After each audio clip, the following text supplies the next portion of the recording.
കടലിലെ മീനിനോട് ഞാൻ ചോദിച്ചു, കടൽ എന്താണെന്ന് എനിക്ക് പറഞ്ഞു തരാമോ? അവ എന്നോട് മറുപടിയായി പറഞ്ഞു, കടൽ എന്താണെന്ന് ഞങ്ങൾക്കറിഞ്ഞുകൂടാ. ഞങ്ങൾ ജീവിക്കുന്ന ഇടവും ഭവനവും വെള്ളമാണ്. കടൽ കാണാൻ ഞങ്ങൾ ഇതുവരെ പുറത്തു പോയിട്ടില്ല. ഞാൻ വനത്തിലൊരു വൃക്ഷത്തോട് ചോദിച്ചു, വനത്തെക്കുറിച്ച് എനിക്ക് പറഞ്ഞു തരാമോ? ആ മരം എന്നോട് പറഞ്ഞു, ഞാൻ നിൽക്കുന്നിടത്തു നിന്നും ഒരിടത്തേക്ക് ഞാൻ പോയിട്ടില്ല. ഞാനിവിടെ വേരുറപ്പിച്ച് നിൽക്കുകയാണ്. അടുത്തുള്ള മരങ്ങളെ ഞാൻ കാണുന്നുണ്ട്, അവയോട് ഞാൻ സംസാരിക്കുന്നുമുണ്ട്. എന്നാൽ അവയ്ക്കും എന്നെപ്പോലെ വനം എന്താണെന്നും അതെവിടെയാണെന്നും അറിഞ്ഞുകൂടാ. അവരും പുറത്തു പോയിട്ടില്ല. ഒരു കൊച്ചുകുഞ്ഞിനെ പരിപാലിച്ചു കൊണ്ടിരുന്ന അമ്മയോട് ഞാൻ ചോദിച്ചു, നീ നിൻ്റെ കുഞ്ഞിനോട് സംസാരിക്കുന്ന ഭാഷ ഏതാണ്? എനിക്ക് ആ ഭാഷ മനസ്സിലാകുന്നില്ലല്ലോ. അമ്മയായി തീർന്ന ആ സ്ത്രീ എന്നോട് പറഞ്ഞു, എൻ്റെ കുഞ്ഞിനോട് ഞാൻ ഒരു ഭാഷയിലും സംസാരിക്കുന്നില്ല. ഹൃദയം കൊണ്ടും നോട്ടം കൊണ്ടും തലോടൽ കൊണ്ടുമാണ് ഞാൻ അവനോട് സംസാരിക്കുന്നത്. അവൻ എന്നോട് സംസാരിക്കുന്നത് അവൻ പ്രകടിപ്പിക്കുന്ന സന്തോഷം കൊണ്ടും സാമീപ്യം കൊണ്ടുമാണ്. അവൻ അവൻ്റെ നോട്ടം എന്നിലേക്ക് തിരിക്കുവാൻ പരിശ്രമിക്കുന്നത് ഞാൻ കണ്ടു. അവൻ്റെ പാദങ്ങൾ ചലിപ്പിച്ച് എന്തോ പറയാൻ ശ്രമിക്കുന്നത് പോലെ. ആ കാലുകൾക്ക് അവൻ്റെ കരങ്ങളോളം മൃദുലതയുണ്ടായിരുന്നു. അവൻ്റെ ചുണ്ടുകളിൽ പുഞ്ചിരി വിരിയാൻ തുടങ്ങി, ഒരു റോസപ്പൂവിൻ്റെ ആദ്യം വിരിയുന്ന ഇതളുകൾ പോലെ. ഇന്ന് പന്തക്കുസ്തായാണ്, പരിശുദ്ധാത്മാവിനെ അറിഞ്ഞ് അനുഭവിക്കേണ്ട ദിവസം. പരിശുദ്ധാത്മാവ് ആരാണെന്ന് എനിക്കറിഞ്ഞുകൂടാ. അരൂപിയാണ് പരിശുദ്ധാത്മാവ് എന്നാണ് ഞാൻ പഠിച്ചിട്ടുള്ളത്. എന്നാൽ അരൂപിയെ കാണാനും അതിൻ്റെ രൂപം നിശ്ചയിക്കുവാനും സാധിക്കുകയില്ലല്ലോ.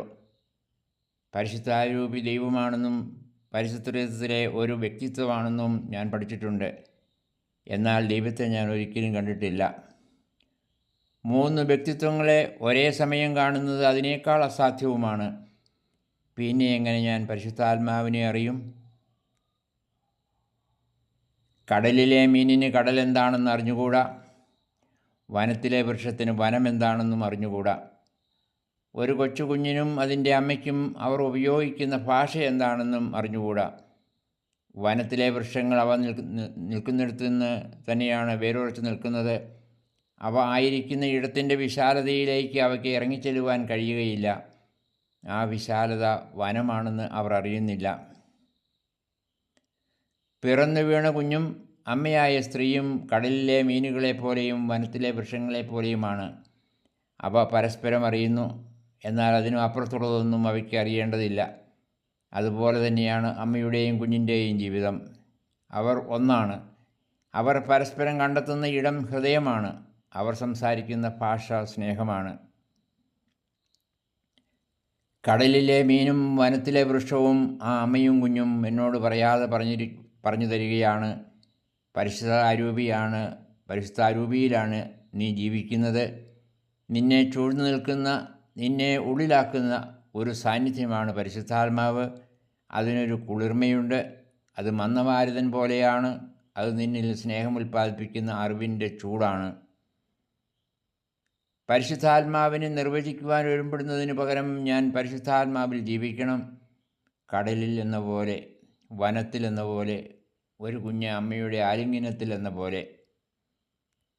അരൂപിയെ ലഭിച്ചവർ അരൂപിയിൽ ജീവിക്കുന്നവരാണ്. അവർ പരസ്പരം ഉള്ളിലാണ്.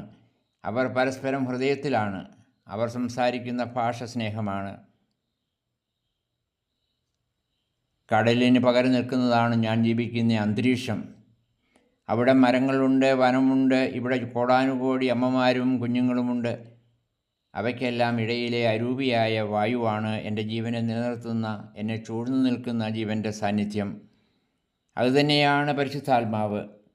ഞാൻ ജീവിക്കുന്ന അന്തരീക്ഷം ജീവജലം പോലെയാണ്. അതിൽ ഞാൻ സ്വതന്ത്രനാണ്, അതിലെ മീനുകളെപ്പോലെ. അവിടെ വായു ജലം പോലെ എന്നെ ചൂഴ്ന്നു നിൽക്കുന്നു. മരങ്ങൾ വനത്തെ സൃഷ്ടിക്കുന്നു. അവിടെ ജീവൻ വീണ്ടും വീണ്ടും പ്രത്യക്ഷപ്പെടുന്നു. വളർച്ചയായി, മാറ്റമായി, പുതിയതിൻ്റെ പിറവിയായി.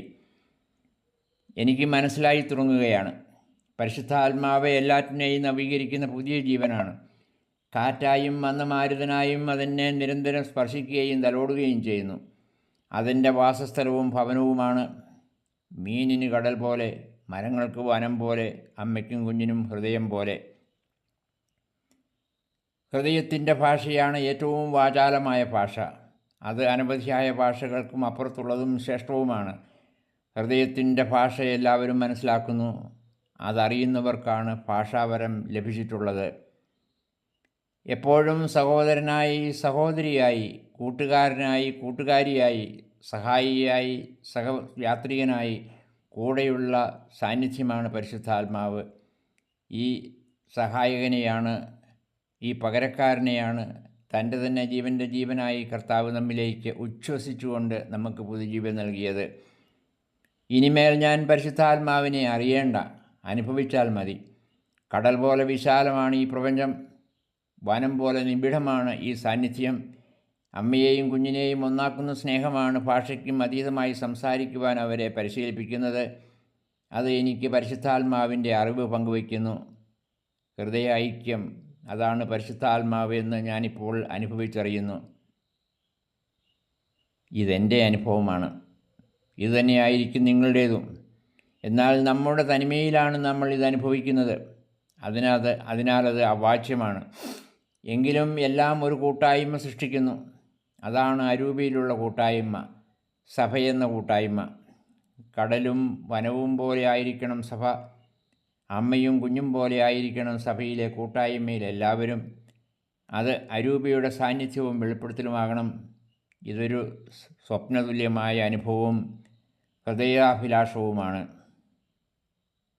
ഏവർക്കും പന്തക്കുസ്ത തിരുനാളിൻ്റെ അനുഗ്രഹങ്ങൾ ഹൃദയപൂർവ്വം ഈ സന്ധ്യാവേളയിൽ ആശംസിക്കുന്നു. Father James Purathayil CST.